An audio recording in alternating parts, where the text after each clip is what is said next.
যমরাজকে অপেক্ষা করতে হবে মৈথুন শেষ না হওয়া পর্যন্ত।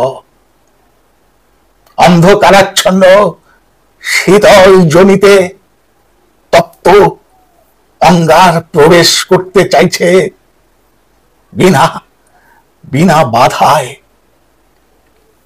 নিথর দেহের উপর চলছে চলছে ইচ্ছা মতো দমন পীড়ন। কামড়ে কামড়ে ক্ষত বিক্ষত হচ্ছে স্তনবৃন্ত। শীতল গহ্বর বেয়ে আরো আরো নিচে নামে প্রবল কামোত্তেজনা। জ্বলন্ত ঠোঁটের স্পর্শ মিলিয়ে যায় ঠান্ডা শরীরময় ঠান্ডা শরীরময়।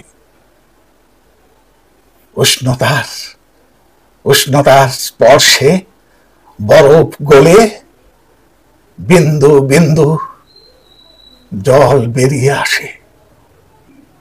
পুরুষের চোখে দেখা যায় আনন্দের রেখা। যমরাজ গর্জন করেন, স্তব্ধ হও কামদেব, এবার বন্ধ করো এই নারকীয় খেলা। সে হুঙ্কারকে পলটা খেলনার মতো উড়িয়ে দেয় বীর্যপাতের আন্দোলন।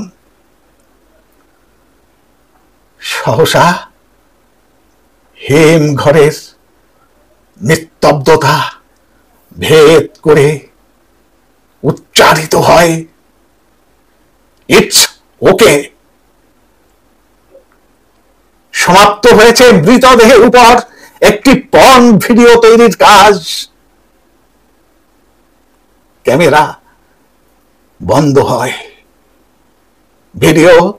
ভিডিও ছড়িয়ে দেয়া হয় দেশে বিদেশে মোটা অঙ্কের টাকার বিনিময়ে। যমরাজ তখনও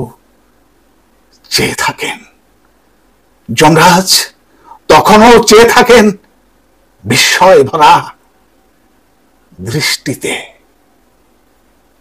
ক্ষত বিক্ষত দেহ কিভাবে পাঠাবেন স্বর্গ অথবা নরকের কুটুরিতে?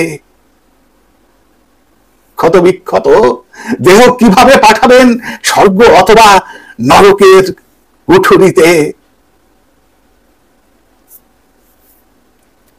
নমস্কার।